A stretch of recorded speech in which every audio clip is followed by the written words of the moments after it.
إن الذين آمنوا والذين هادوا والنصارى والصابعين من آمن بالله واليوم الآخر وعمل صالحا فلهم أجرهم عند ربهم ولا خوف عليهم ولا هم يحزنون. وإذا أخذنا ميثاقكم ورفعنا فوقكم الطور خذوا ما آتيناكم بقوة واذكروا ما فيه لعلكم تتقون ثم توليتم من بعد ذلك فلولا فضل الله عليكم ورحمته لكنتم من الخاسرين. ولقد علمتم الذين اعتدوا منكم في السبت فقلنا لهم كونوا قردة خاسئين فجعلناها نكالا لما بين يديها وما خلفها وموعظة للمتقين. وإذ قال موسى لقومه إن الله يأمركم أن تذبحوا بقرة قالوا أتتخذنا هزوا قال أعوذ بالله أن أكون من الجاهلين. قالوا ادع لنا ربك يبين لنا ما هي قال إنه يقول إنها بقرة لا فارض ولا بكر عوان بين ذلك فافعلوا ما تؤمرون. قالوا ادع لنا ربك يبين لنا ما لونها قال إنه يقول إنها بقرة صفراء فاقع لونها تسر الناظرين.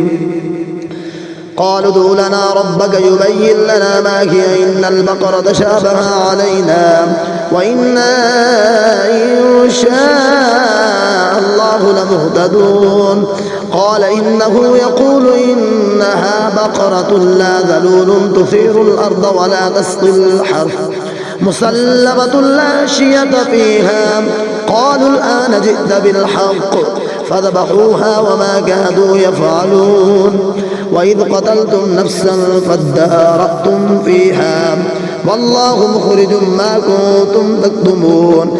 فقلنا اضربوه ببعضها كذلك يحيي الله الموتى ويريكم آياته لعلكم تعقلون.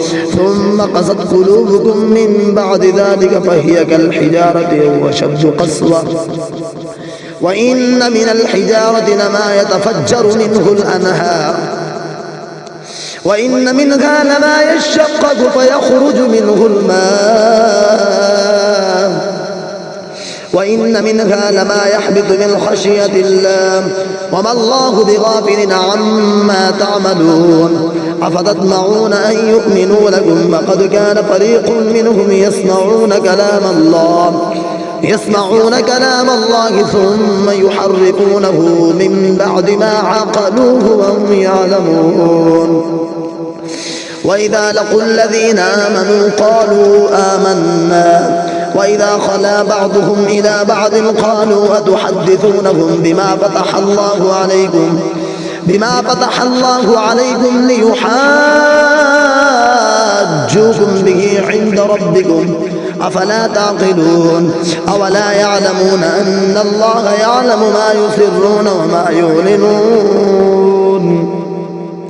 ومنهم أميون لا يعلمون الكتاب إلا أماني وإنهم إلا يظنون. فويل للذين يكتبون الكتاب بأيديهم ثم يقولون هذا من عند الله ليشتروا به ثمنا قليلا فويل لهم مما كتبت أيديهم وويل لهم مما يكسبون. وقالوا لن تمسنا النار إلا أياما معدودة قل أتخذتم عند الله عهدا فلن يخلف الله عهده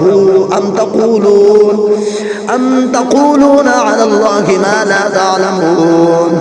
بلى من كسب سيئة وأحاطت به خطيئته فأولئك أصحاب النار هم فيها خالدون.